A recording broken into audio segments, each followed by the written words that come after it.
Programación de Radio Capó. Sería un placer para mí, realmente. Radio Capó. Mandanos un WhatsApp. Mandanos zaraza y noticias. 11 65 16 44 46. Manda un mensaje de WhatsApp al 11 3205 8813. Infosiberia, las noticias en tu celular. Manda un mensaje de WhatsApp y recibilo gratis todas las mañanas. Infosiberia, las noticias en tu celular. 5, 4, 3, 2, 1. ¿No quieren? Mate. Bueno, a ver. Ok. Sí.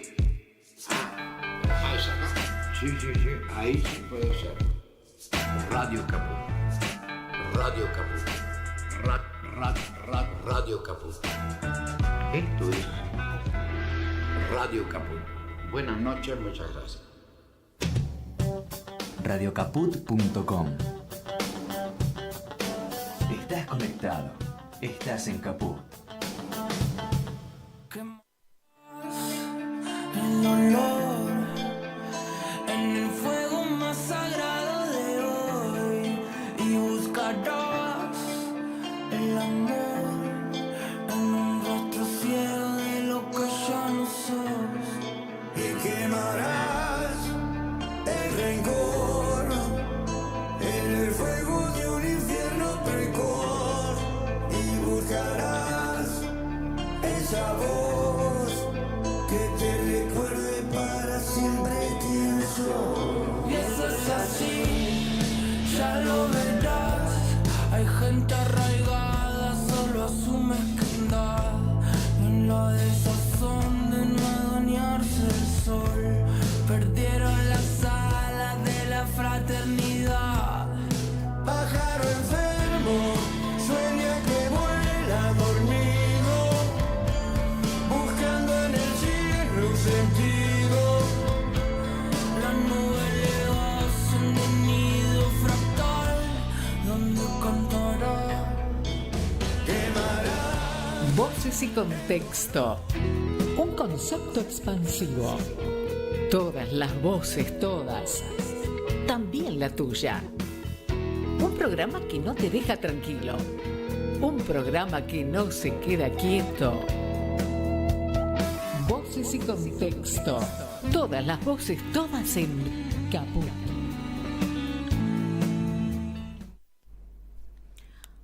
Hola amigos, estamos en otra emisión de Voces y Contexto en este lluvioso lunes de febrero, y hoy vamos a hacer un programa vía Zoom porque del otro lado del océano está Darío Farsi desde Berlín, que él es un político, un politólogo. Él es licenciado en Ciencias Políticas y es uno de los integrantes y promotores de Bloque Latinoamericano, que es una institución que nuclea a migrantes, sobre todo latinoamericanos, en Alemania. Y estamos esperando que se establezca la comunicación y vamos a hacer una pausa previamente. Vamos a escuchar algún tema musical hasta que Darío se conecte. ¿Querés arrancar la mañana bien informado? Infosiberia, las noticias en tu celular. Manda un mensaje de WhatsApp al 11 3205 8813 y recibilo gratis todas las mañanas. Infosiberia.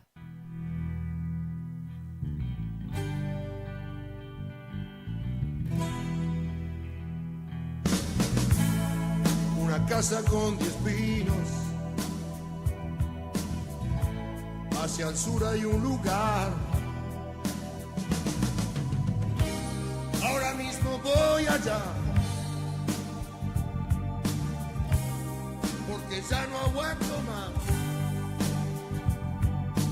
No aguanto más, no aguanto más vivir en la ciudad. Solo humo y soledad. nada más que respirar. Nunca más, nunca más en la ciudad.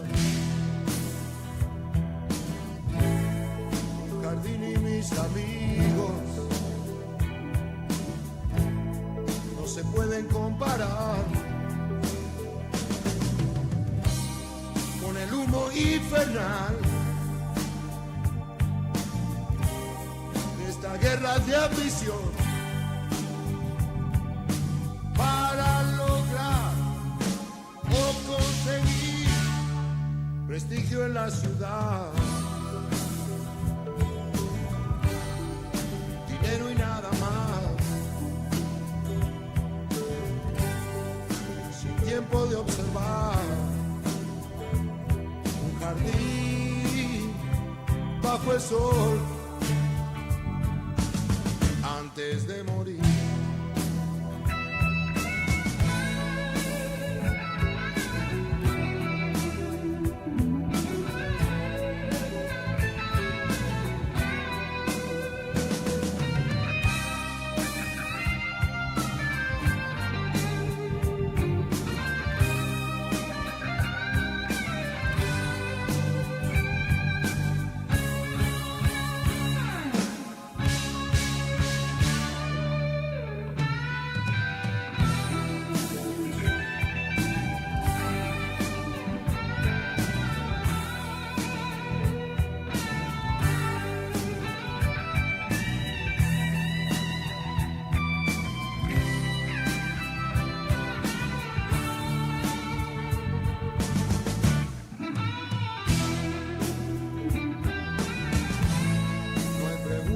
Que hacer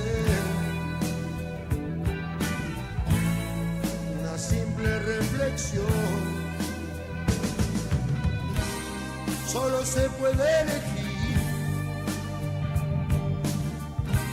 oxidarse o resistir. Para ganar o empatar, prefiero sonreír. Mirar dentro de mí, fumar o dibujar. ¿Para qué complicar? Complicar. Prefiero sonreír. Mirar dentro de mí.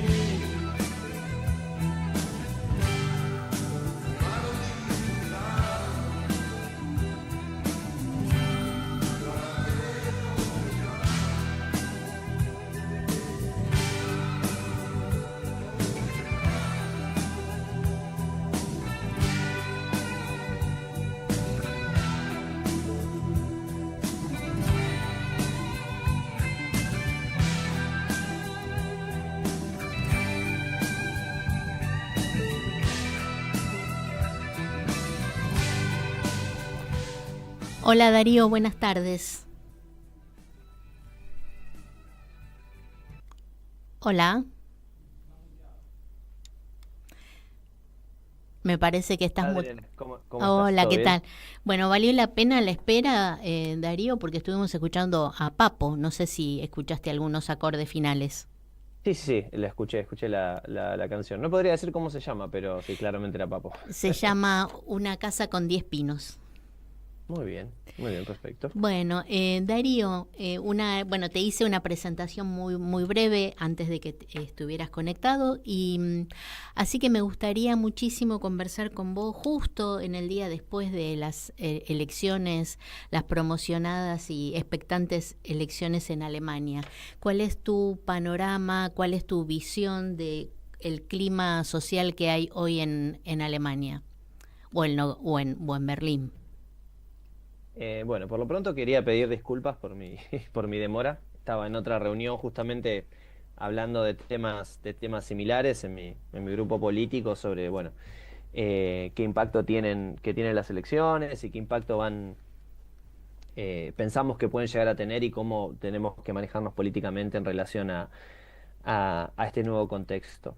En general, bueno, lo que vemos es lo que yo al menos estuve también viendo que está presente en los medios internacionales, en los medios argentinos, es que claramente más del 60% de la población en Alemania votó una opción de derecha o de extrema derecha. Lo cual obviamente que no es novedad, o al menos Era lamentablemente no era esperable, era esperable, ¿no? Sí, era esperable, era algo que a nadie sorprendía, así que tenemos que aceptar la realidad que la derecha ha hecho una gran elección.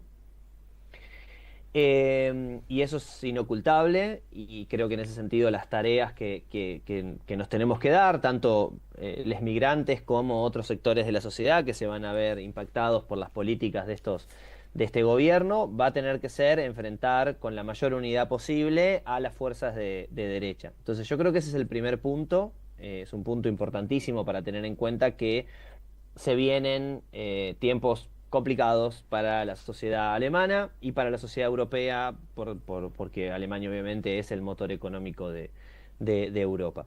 En ese punto también hay algo importante que decir, que los dos partidos que han ganado las elecciones, o han sacado la mayor cantidad de votos, que son la Democracia Cristiana y la AfD, la Alternativa para Alemania, tienen planes políticos muy similares, pero efectivamente no van a conformar un gobierno, o al menos no es lo que efectivamente se está planteando. La CDU ha planteado que no va a hacer gobierno con la AfD. A pesar, Y perdón, eso, perdón, Darío, a sí. pesar de estar en el segundo término, en el segundo lugar del cómputo y de tener una Sí. afinidad ideológica, bueno, bastante evidente. Lo que plantea la gente de la... Primero, hay una cosa que hay que tener en cuenta. La CDU es un partido político que desde que se ha fundado en la Alemania post Segunda Guerra Mundial, me parece que es clave pensar que es un partido que ha estado siempre, en la mayoría de los gobiernos ha estado, en los gobiernos de Alemania, y ha estado siempre presente. Para que nos demos una idea, solo con que gane en Bavaria, la CDU, que gana siempre, solo con que gane en Bavaria, el partido participa del Parlamento. Entonces es un partido muy importante y yo creo que gran parte de la no búsqueda de una alianza con la AfD tiene más que ver con que, bueno, la CDU es el partido grande y no va a ir a buscar un partido que tiene menos de 10 años para hacer una coalición. Claro. Hay una parte de eso, ellos la explican diciendo, no, bueno, con estos sectores que tienen una política abiertamente racista no vamos a colaborar, pero la verdad que yo creo que tiene más que ver con una cuestión de tradición política que con otra cosa. Lo más probable que suceda es que el próximo gobierno sea la CDU y la SPD, o sea, los socialdemócratas y los demócratas cristianos, pero para mí hay algo importante que va a generar mucho conflicto, es que la AfD y la CDU tienen programas muy similares. Claro. Entonces, lo que va a suceder es, o que la CDU va a tener que radicalizarse hacia la derecha para intentar contentar al electorado de la AfD, o la AfD va a tener que radicalizarse a sí mismo para poder no perder su lugar Sí. de extrema derecha. Entonces ahí creo que en el futuro vamos a tener un gobierno con bastantes votos, porque la SPD y la CDU juntos suman la mayoría del Parlamento, no una mayoría absoluta, pero sí una mayoría simple. Pero al mismo tiempo tiene una oposición muy fuerte, como la AfD, y no tiene ninguna otra oposición. Los otros partidos en el Parlamento sacaron 11 puntos los verdes, y la izquierda sacó casi 9 puntos. Esos son los otros partidos de oposición. Entonces, la verdad que hoy en día lo que vamos a ver es un gobierno fuerte, pero con una extrema derecha como oposición y con políticas muy similares todos. Claro. Luego me parece que es importante también destacar que los partidos del gobierno actual, digamos, del gobierno que llega a esta elección, la SPD, los verdes y los liberales, han sido los grandes derrotados de esta elección. En varios análisis veníamos diciendo justamente que veíamos que en la sociedad había un fuerte rechazo a la política guerrerista y belicista de este gobierno, y que eso efectivamente lo que generaba era un voto castigo a esos partidos. Y lo vemos alrededor de toda la elección. Si uno ve la cantidad de votos que perdieron, los partidos que más perdieron son el partido del actual canciller, que perdió casi 10 puntos, los verdes, que perdieron 3 puntos, y los liberales, que perdieron 7 puntos y quedaron afuera del Parlamento. Entonces, también vemos eso, la sociedad está muy en contra de la guerra y la sociedad votó en forma castigo a los partidos que encarnaban la mirada más belicista de la sociedad. Y déjame decirte por último lo que también me parece que es interesante, al menos también como migrantes, pensar un poco qué es lo que implica la victoria de la izquierda. La izquierda ganó 4 puntos porcentuales, más o menos. No solo entró, sino que también entraron. En Alemania hay 2 tipos de votos, un que se llama primer voto y segundo voto. El primer voto es un sistema de voto que en Argentina existía en algún momento, es un voto viejo, digamos, por decirlo así, se llama circunscripción uninominal, que significa que vos en tu territorio votás a una persona y si gana entra directamente al Parlamento. Y los votos esos de la izquierda los ganó, entraron los direct mandat, como se llaman acá, y al mismo tiempo ganó o entró directamente por votos totales. Eso implica que Die Linke creció muchísimo y que la base de ese crecimiento no fue solo electoral, sino que fue también del partido. Tienen 80.000 nuevos miembros del partido en estos últimos 6 meses, creció muchísimo, y se hizo un trabajo muy muy fuerte de sumar voces diferentes. La mayoría de la izquierda, que acá se llama radical, o sea, la izquierda que no participa de elecciones, llamó a votar por Die Linke, claro, por la izquierda, y al mismo tiempo gran parte de la estructura de campaña la ofrecieron movimientos sociales y políticos que no participaban de elecciones, y se hizo un trabajo muy fuerte de convocar puerta por puerta para saber las problemáticas de la gente. Básicamente lo que podemos llegar a decir es que la izquierda descubrió otra vez al pueblo y se ve claramente lo efectiva de esa política. Claro, descubrió otra vez al pueblo, bueno, que no sé yo cómo es la interna política alemana, y descubrió la vieja forma de hacer política de la época analógica, no digital, ¿no? Del timbre, de la conversación persona a persona, cara a cara, y la explicación, ¿no? Totalmente, eso fue algo muy importante, y esta idea de ir preguntándole a las personas qué pensaban, cuáles eran sus problemas, sacó a la izquierda de ese clásico lugar, al menos en Alemania eso está muy presente, que la izquierda gana en sectores de nivel adquisitivo medio y alto, claro, con personas universitarias, claro, y que en general son de las grandes ciudades. Claro, los intelectuales probablemente. Exactamente, y que están muy influenciados obviamente por los medios digitales, pero también por las redes sociales. Pero ahora lo que vemos, y eso también me parece que es interesante destacarlo, de Die Linke, la izquierda, ganó de forma total en Berlín. O sea, el partido más votado en Berlín fue Die Linke. O sea, si esto hubiera sido una elección para el gobierno de Berlín, Die Linke sería el gobierno, claro, de la ciudad.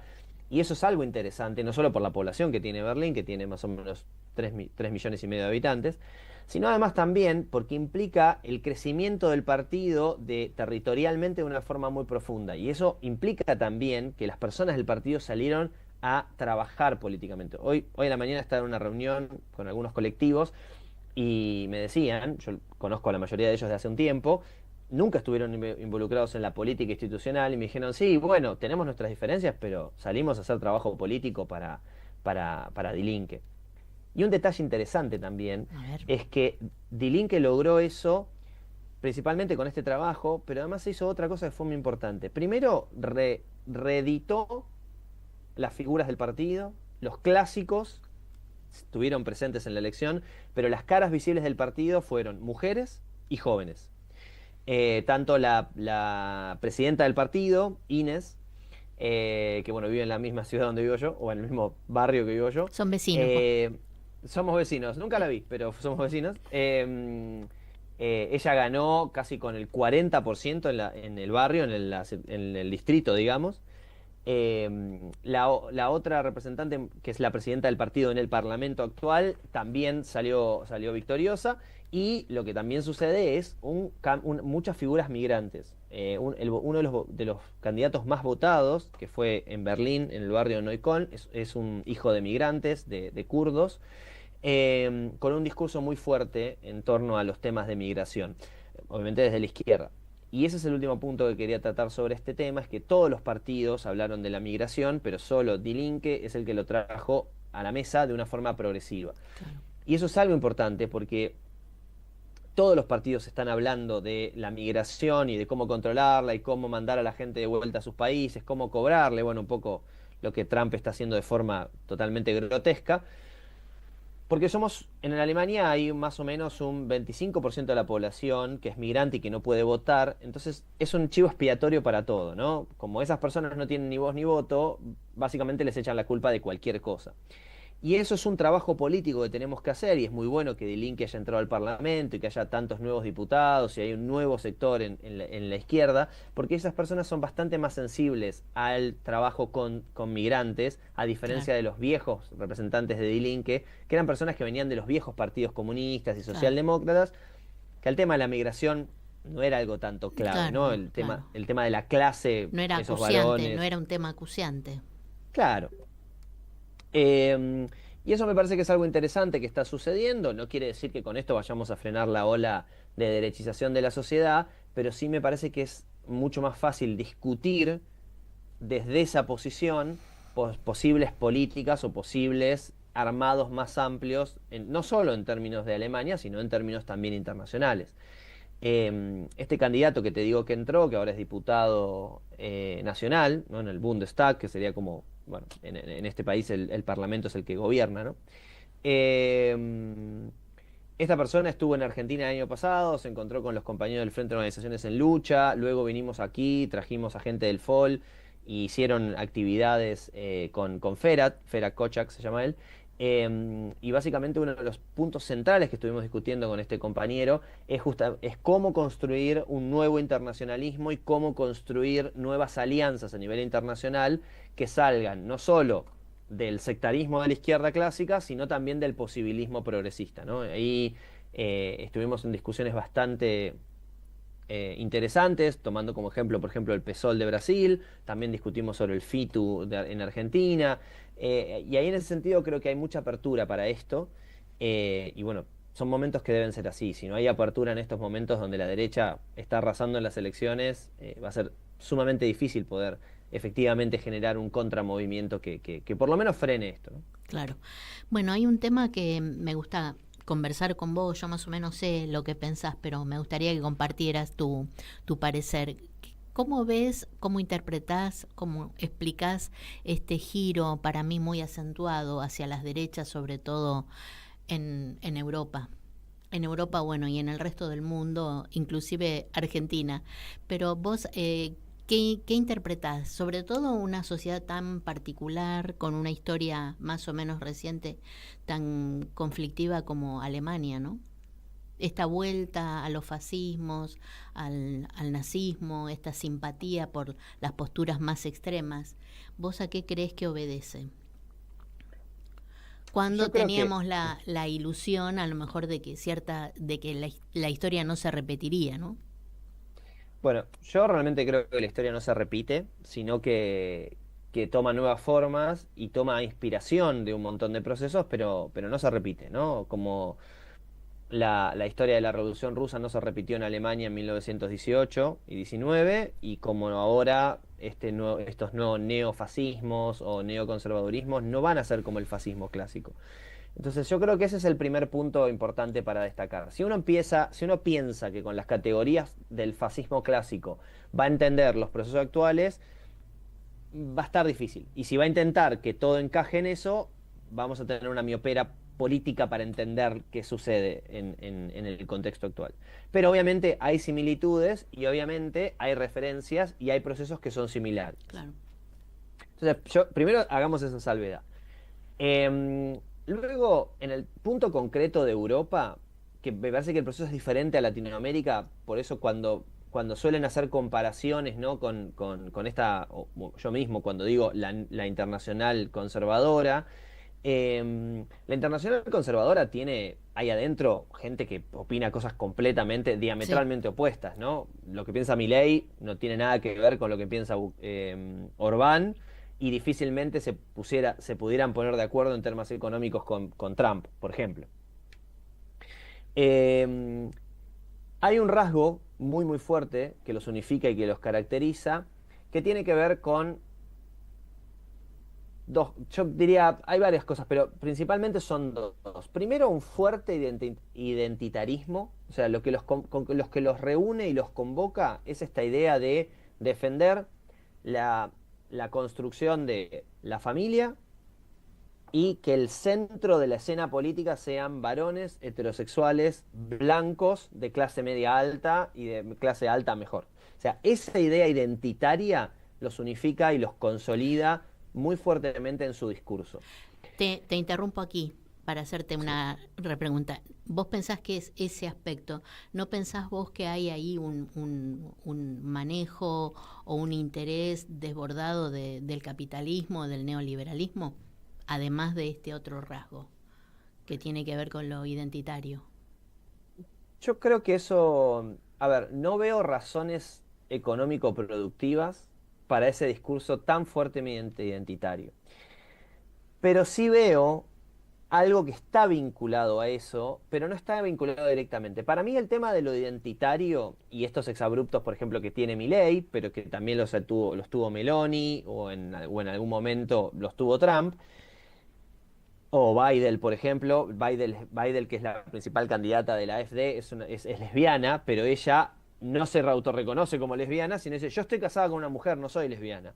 Como esa construcción de la identidad tiene más que ver con un proceso de identidad perdida. Para mí, más que por una cuestión de intereses económicos, aquí le tenemos que sumar una construcción de lo que los europeos piensan que son, y lo que algunos sectores latinoamericanos piensan que son.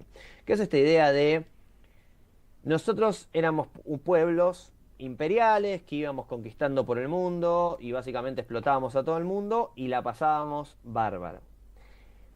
Luego vino la democracia, tiró todo a la mierda. Luego vino los procesos revolucionarios y la clase trabajadora, tiró toda la mierda. Y luego, por último, vinieron todas las nuevas identidades sexogenéricas o los grupos sociales, la comunidad queer, y terminó destruyendo los valores que nos hacían fuertes. Entonces ahí hay algo que me parece que los unifica en términos globales, que tiene que ver con esta defensa de la identidad occidental, blanca, masculina y heterosexual.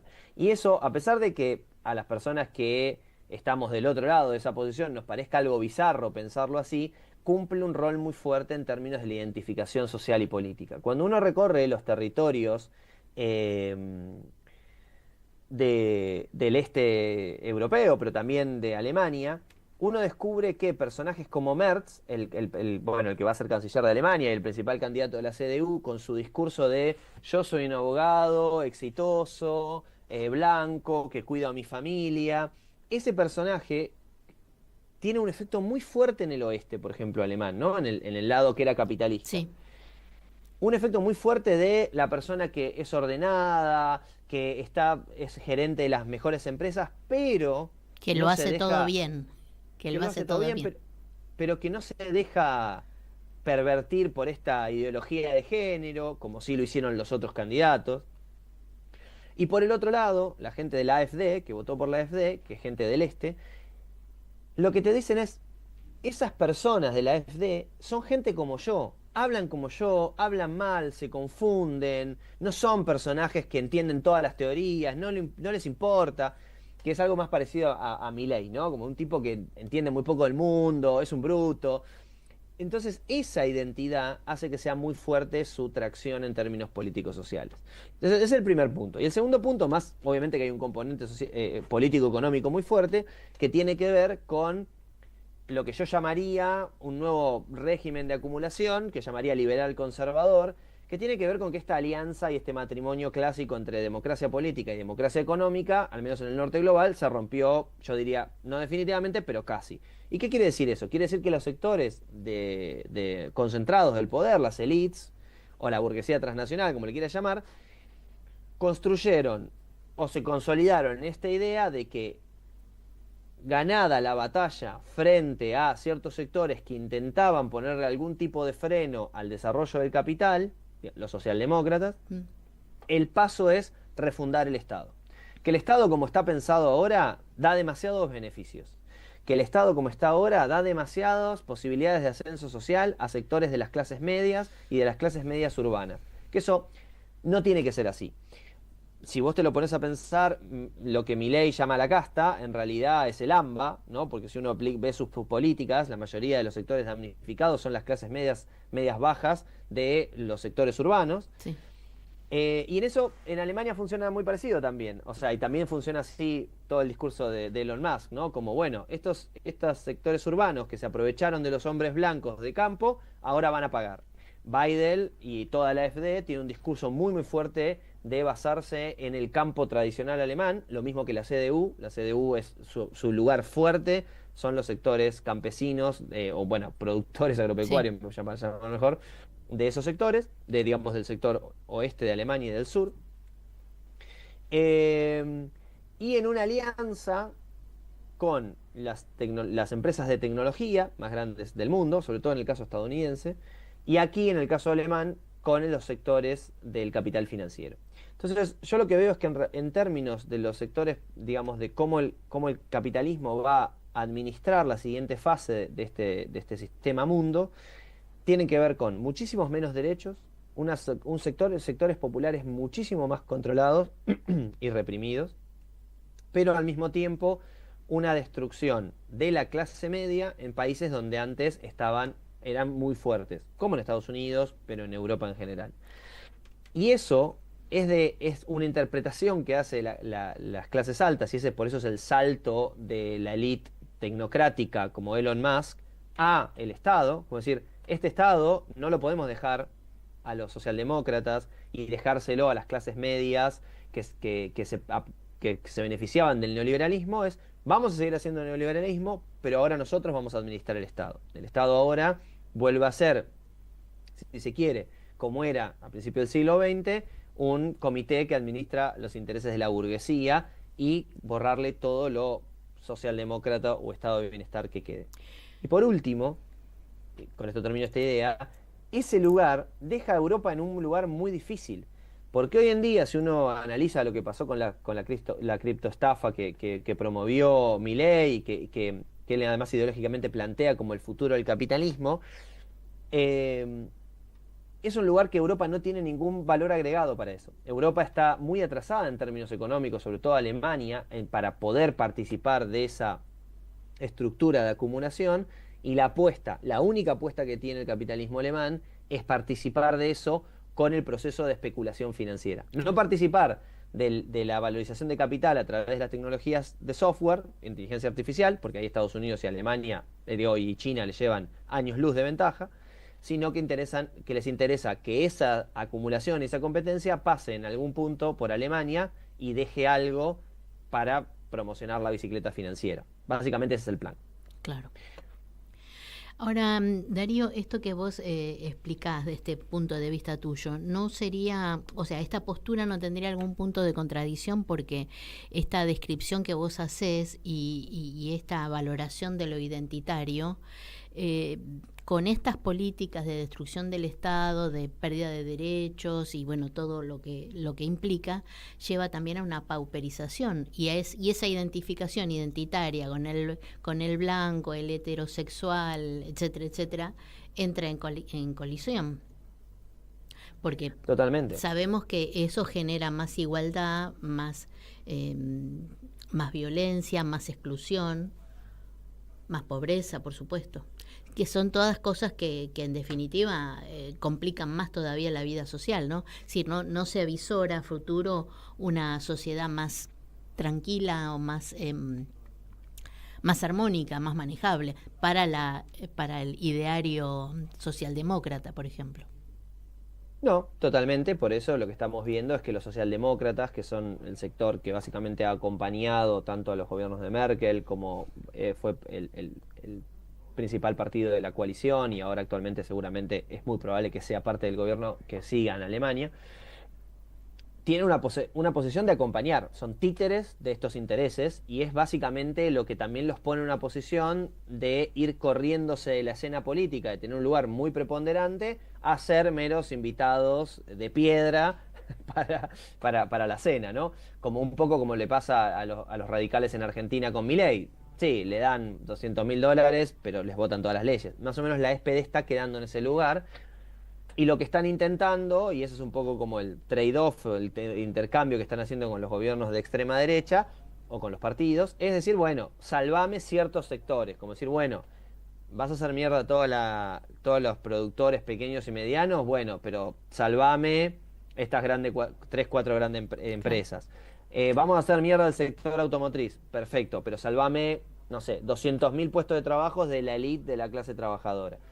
Ese tipo de cosas son las que están negociando, pero también hay que decir que el sector del capitalismo internacional, por ejemplo, de Tesla, con Elon Musk, hizo un salto, una aventura política al apoyar a la AfD y apoyar a Trump.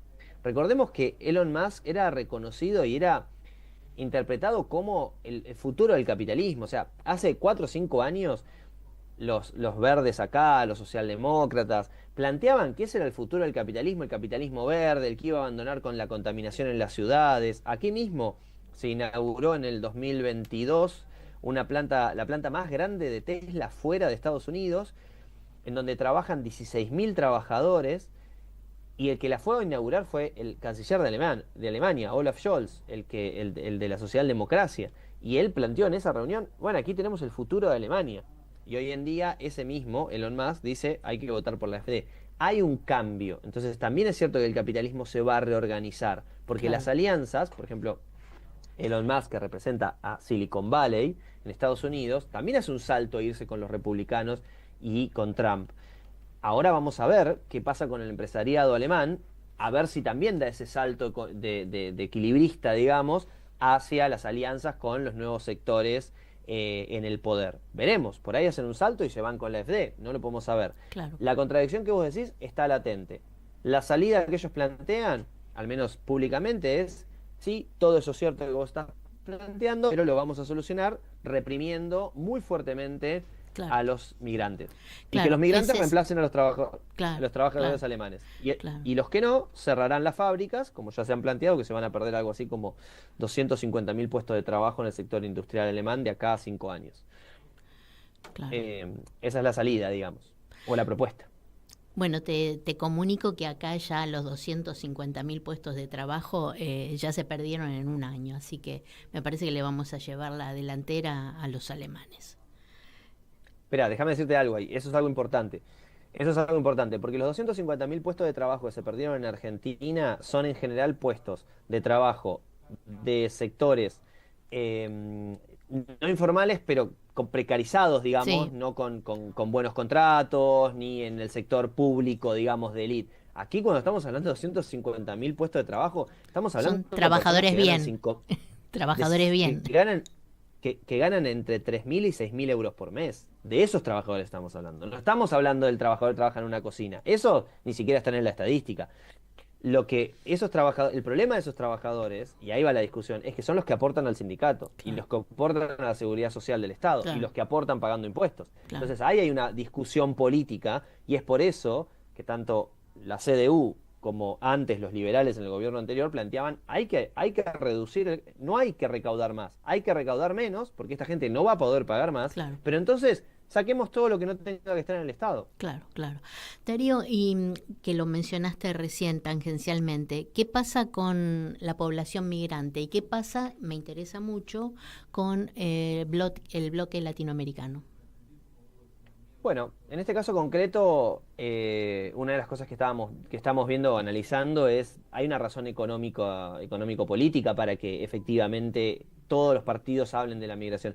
A ver, yo sé que lo estoy repitiendo esto y que suena como, ¿por qué Darío lo repetís tanto? Es porque hay entrevistas en donde se le pregunta al canciller qué va a hacer con la educación, están hablando de la educación, y su frase la termina, bueno, pero vamos a impedir que entren más migrantes, entonces el problema se va a solucionar. Están hablando de salud. No, bueno, entonces no vamos a permitir que los migrantes entren y entonces eso va a solucionar el problema de la salud. Todas las soluciones a todos los problemas es que no entren más migrantes. Entonces, hay un poco de, si se quiere, posverdad en eso, en el sentido de decir, bueno, como los migrantes acá no pueden, no se organizan y no pueden votar, nadie paga un costo político por decir esas barbaridades. Cosa que en Estados Unidos no es así. Eso es interesante también, ¿no? Cosa que en Estados Unidos el vínculo con las poblaciones migrantes o migrantizadas, digamos que son ya estadounidenses, Claro. pero son hijos de... Quiero decir algo, esto es importante. En Alemania, que hayas nacido en Alemania no implica que seas alemán. Entonces hay una gran parte de la población, más o menos un 25%, que es por eso que no puede votar. Porque a pesar de que son alemanes, tienen pasaporte de otros países.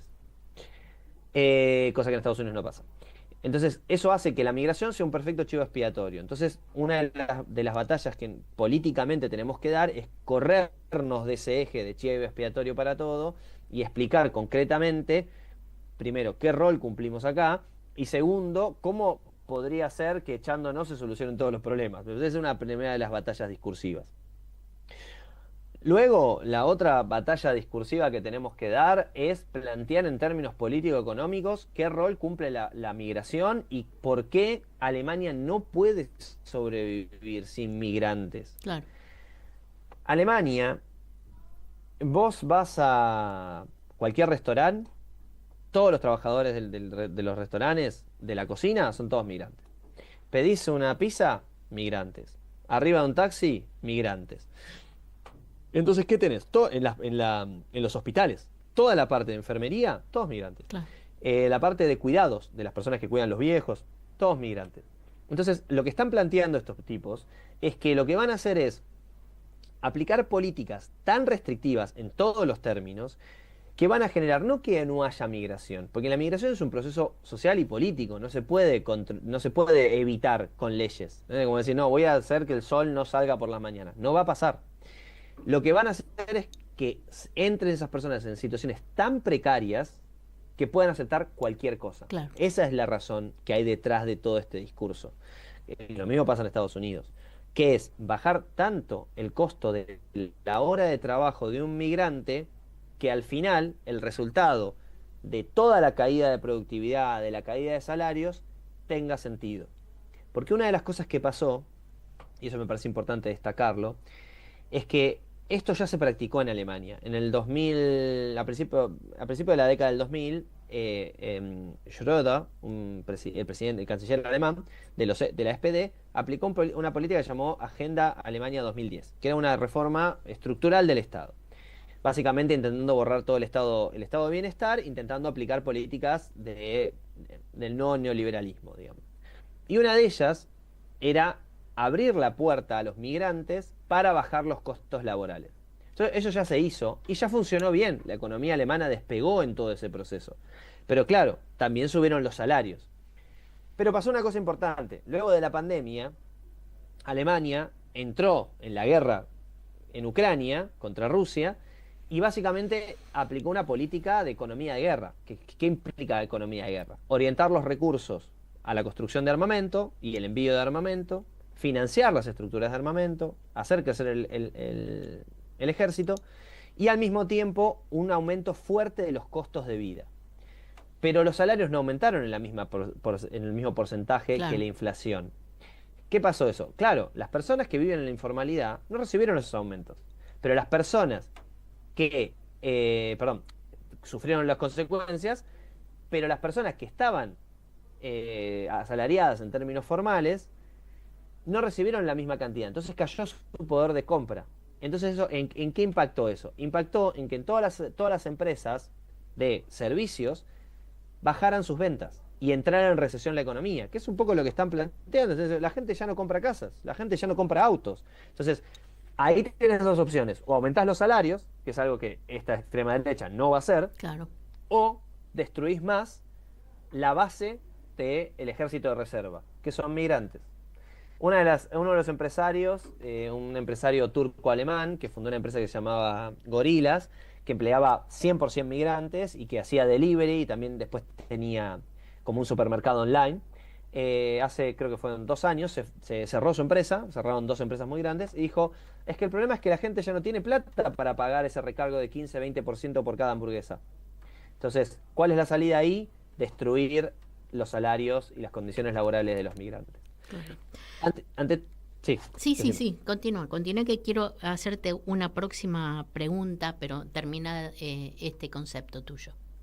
Ante ese panorama, nosotros lo que venimos diciendo en el bloque latinoamericano es, si nosotros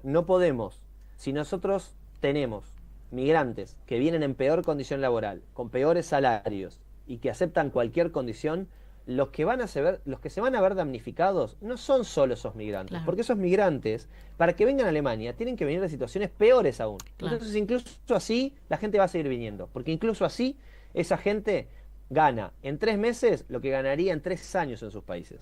Pero los que se van a ver perjudicados en sus condiciones de vida son los trabajadores alemanes. Y eso es lo que nosotros, por ejemplo, se lo decimos todo el tiempo a los sindicatos, cuando trabajamos en conjunto con sectores, por ejemplo, que hoy están en huelga, como por ejemplo los del sector de transporte de la ciudad de Berlín, les planteamos eso. Si ustedes quieren que la gente siga utilizando los transportes públicos y su trabajo tenga sentido, tienen que hacer que los migrantes se organicen, porque somos la base de la economía. Claro. Entonces es un trabajo político que estamos haciendo con diferentes grupos de plantear cómo se desarrolla este camino hacia la baja de las condiciones laborales. Y por último, una de las cosas que también estamos haciendo, más allá de la organización migrante, ¿no?, que esa es otra temática en sí mismo, otro de los trabajos que estamos haciendo desde que se sabía que el gobierno había caído, cuando se cayeron, creo que esto fue en septiembre del año pasado, después de la elección de Trump. Sí. Lo que planteamos fue un frente de unidad contra la extrema derecha. Y venimos construyendo ese caminito con diferentes organizaciones de izquierda, algunas que están en el Parlamento, otras que no. Y lo que estamos intentando construir es un programa mínimo, donde obviamente la migración cumple un rol importante, pero también otras variables que para esos partidos son claves, y que de esa forma podamos activar o intervenir políticamente en lo electoral, pero más allá de lo electoral, teniendo un pliego de 10 demandas básicas, un programa mínimo de, si se quiere, político, de gobierno, de proyecto. ¿Y cómo se puede vehiculizar esta demanda o cómo se gesta, cómo se gestiona? Por lo pronto, teniendo vínculos fuertes con las organizaciones. Yo creo que hay una cosa que en general la política en términos de la migración en términos alemanes está muy partida entre los que son migrantes y los que no, como que cada uno hace la suya. Y hay pocas organizaciones migrantes que efectivamente participan activamente de la política alemana. Creo que una de las claves es ser ese puente, o sea, que las personas de la izquierda, porque son los únicos que nos escuchan, empiecen a darse cuenta de la importancia, claro, política, social y económica que tenemos, y ese es el primer paso. Y yo creo que hemos tenido muy buenos resultados, por ejemplo, con este compañero que entró de Berlín al Parlamento, en donde básicamente nosotros le pudimos mostrar cómo hacemos política, y el tipo estaba muy sorprendido de todo, y lo desconocía completamente. A pesar de que vivimos un montón de migrantes alrededor en su barrio, lo desconocían, porque bueno, viste, en las grandes ciudades se viven realidades completamente diferentes, a pesar, claro, de que esté separado solo por una pared. Darío, lo que te quería preguntar es esto que vi como una pequeña información. ¿Qué proyecto tiene el bloque latinoamericano de intercambio internacional? Bueno, esa es otra de las patas que a nosotros nos parece muy importante. Déjame terminar de decirte algo de lo anterior. Sí. Otra de las patas que tenemos muy importante es de ir teniendo unidad también en la calle, ¿no? Ir participando de manifestaciones juntos, de campañas, digamos, en forma conjunta.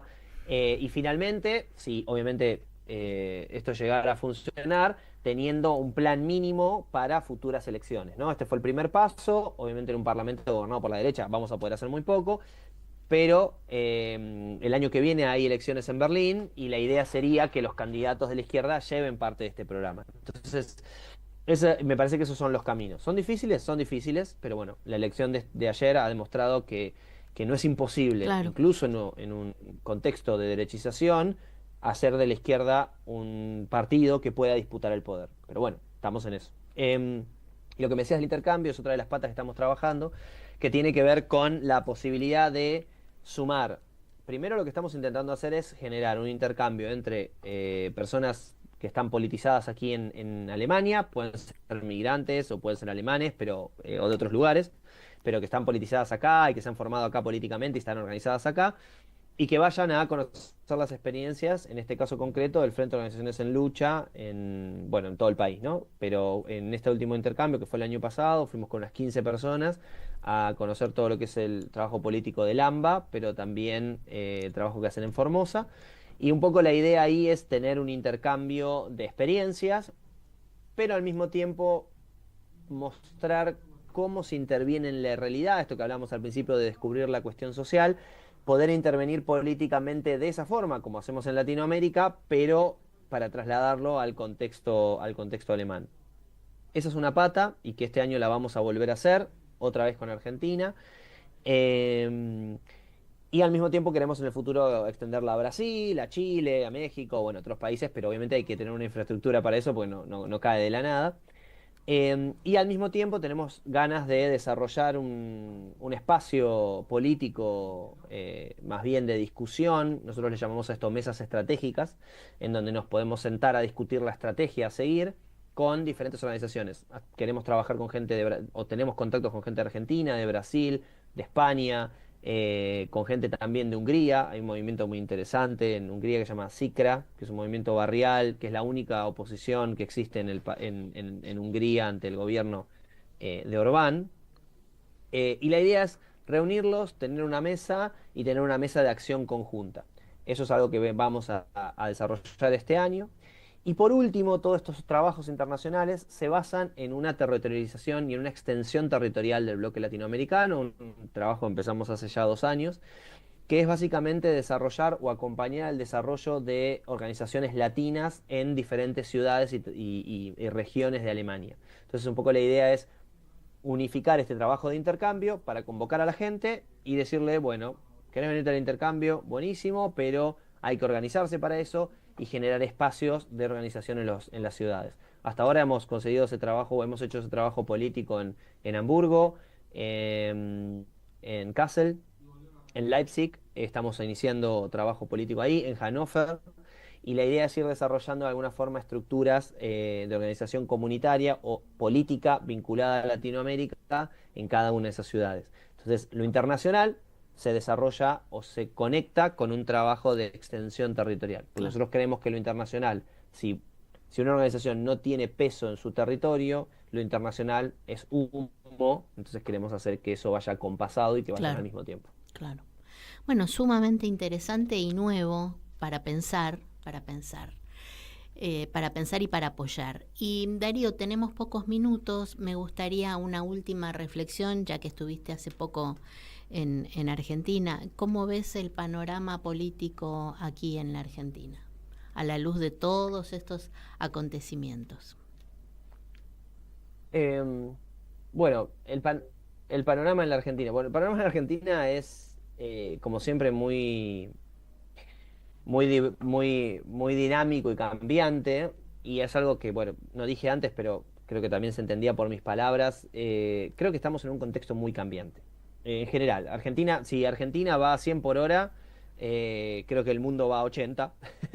Y eso lo ha demostrado, como recién te decía, no sé, la caída del gobierno alemán hace unos meses, que de repente asume un nuevo gobierno de Estados Unidos y la guerra que parecía que iba a terminar con la humanidad parece que se termina, y de repente Zelensky, de ser el demócrata del mundo, a ser un dictador. Todo excepto China se mueve muy rápido. Y me parece que eso es algo que hay que tener muy fuerte en consideración, que incluso en los momentos de mayor fortaleza siempre hay construcciones que van pasando subterráneamente. Cuando estuve allá en la Argentina, escuchamos los dichos de Milei en Davos, y la verdad que yo cuando los escuché dije, bueno, una más de sus bravuconadas y de sus payasadas, y sin embargo eso movilizó a toda la comunidad queer y generó una de las manifestaciones en contra de Milei más fuertes, y generó que Milei durante una semana se tenga que esconder abajo de una piedra. Luego pasó lo de la criptoestafa. Creo que en ese sentido el contexto es muy cambiante. Te vas, Darío, vos te vas y en una semana pasan cosas terribles. Todo. Tenés que volver a actualizar tu información. Totalmente, pasa constantemente todo muy rápido, y creo que eso es algo que, por un lado, es algo muy bueno, es imposible aburrirse. Me encanta ese meme que dice, tipo, estaba aburrido, estabas. porque justamente eso es lo que sucede en la Argentina. Pero más allá de ese dinamismo que me parece importante, también eso hace que todas las salidas sean muy inestables. Porque las salidas que está planteando este gobierno, la única salida que tiene este gobierno a mediano plazo es que Vaca Muerta se convierta en un exportador total de gas hacia Europa, y apuesta todos los cañones a eso. Pero eso implica también de que no se generan resistencias a ese modelo. Implica también que el contexto global, por ejemplo Europa, siga siendo parte de ese plan, y que siga siendo parte de ese plan de comprar gas al precio que sea porque necesita producir más autos. Pero si gobierna Merz y no produce más autos, los europeos van a dejar de comprar el gas. ¿Y ahí qué pasa con Vaca Muerta? Entonces, me parece, o de repente los europeos le empiezan a comprar de nuevo a Rusia, a un gas que sale un 30% que el gas que viene de Argentina. Ese tipo de cosas, cuando vos ponés todos los huevos en una canasta, hacen muy inestable cualquier plan político. Entonces, yo creo que eso es lo primero que veo en el país. Me parece que el modelo económico de Milei no tiene ningún plan de estabilidad, sino más bien un plan de vamos viendo. Y hasta ahora ha acertado en el apoyo internacional a este plan de gobierno, pero, y eso me parece importante, el mundo empieza a ser un mundo de alta conflictividad, y el mundo empieza a ser un mundo de colisión. Lo que yo decía antes para Europa, ese no lugar que tiene Europa, porque es un punto de frontera entre China y Estados Unidos, y China le plantea su modelo económico, y Estados Unidos le plantea que no le importa sacrificar a Europa para conseguir lo que quiere, puede ser una situación similar a lo que pasa en Argentina. Que Estados Unidos le plantea a Argentina, a mí no me importa sacrificarte en el altar de mi competencia con China, y que China no le tire mucho más de lo que ya le está tirando. Y eso daría por tierra cualquier posibilidad de estabilidad económica.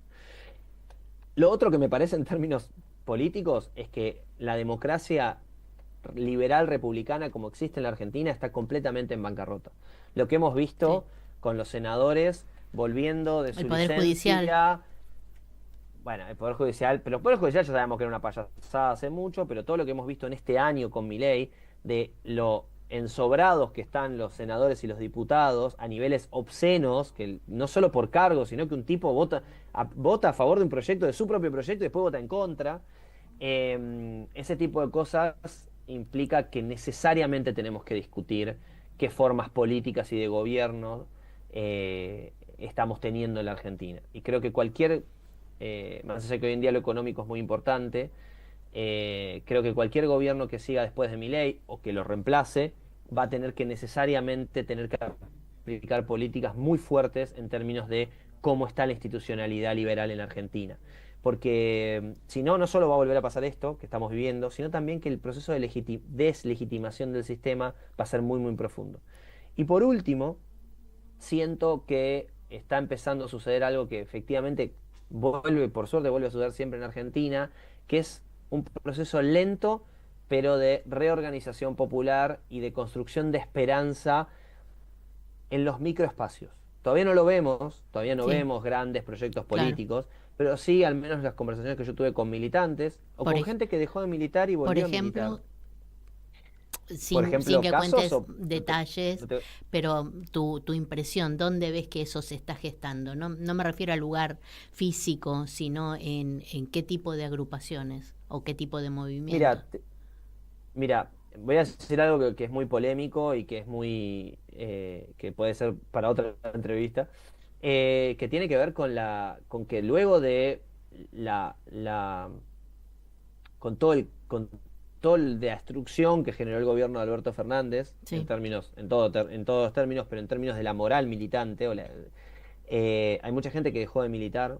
Luego de todos los procesos voy a llamar el feminismo punitivista, que realmente destruyó un montón de organizaciones, no el feminismo total, sino el punitivista, estoy diciendo particularmente eso.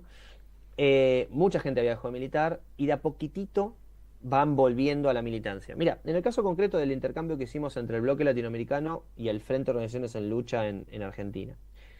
Cuando terminamos el intercambio, que duró unos 15 días,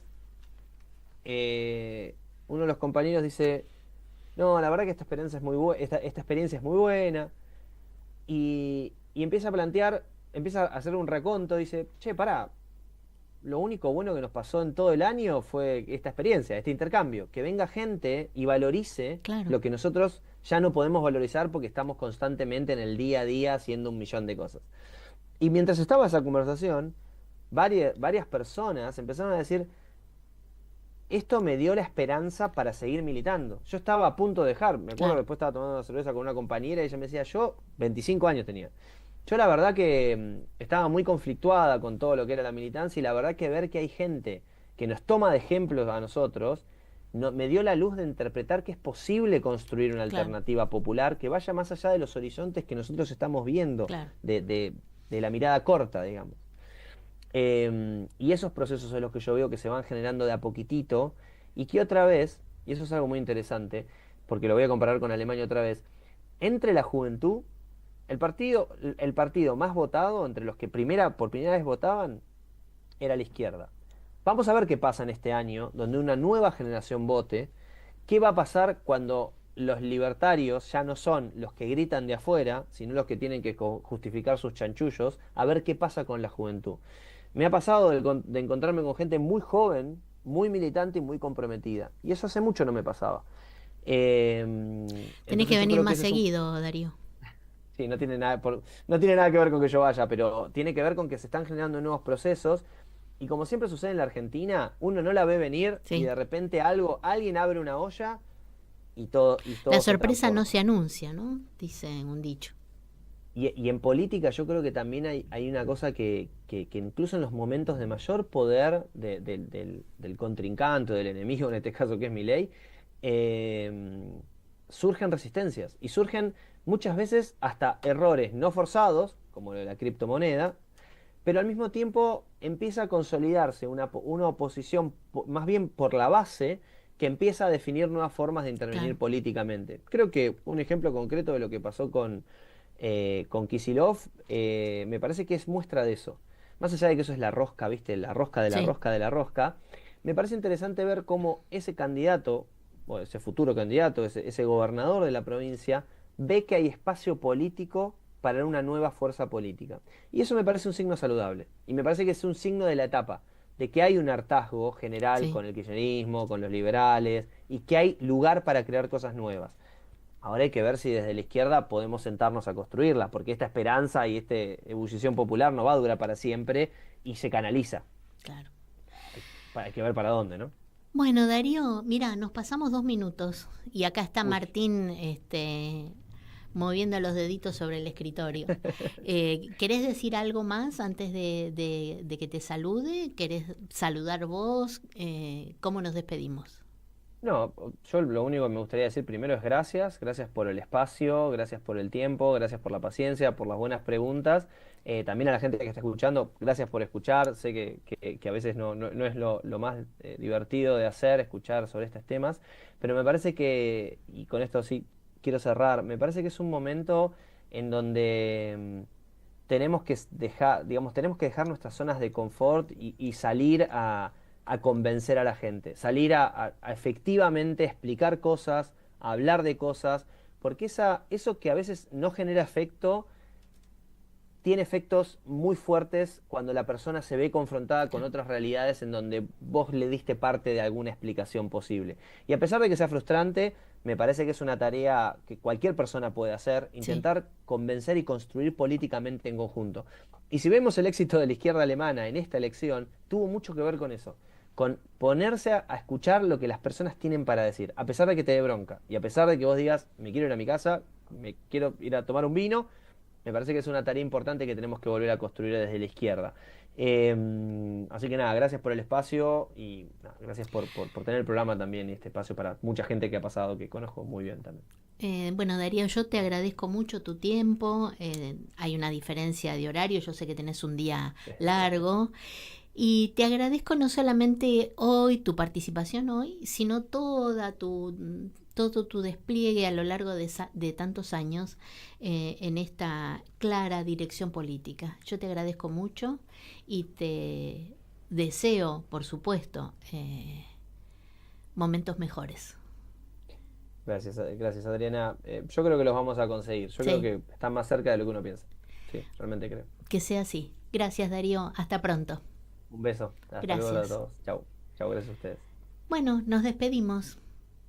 Espero que volvamos a escuchar el programa, que sigamos reflexionando acerca de esta situación política, de estas alternativas, no solamente conflictivas en Argentina, sino en general en este momento en todo el mundo. Así que gracias, Martín, por tu operación de hoy y hasta la semana que viene.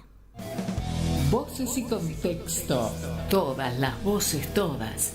Un programa incorrectamente político. Llega a su fin por hoy. Hasta la semana próxima. En Caput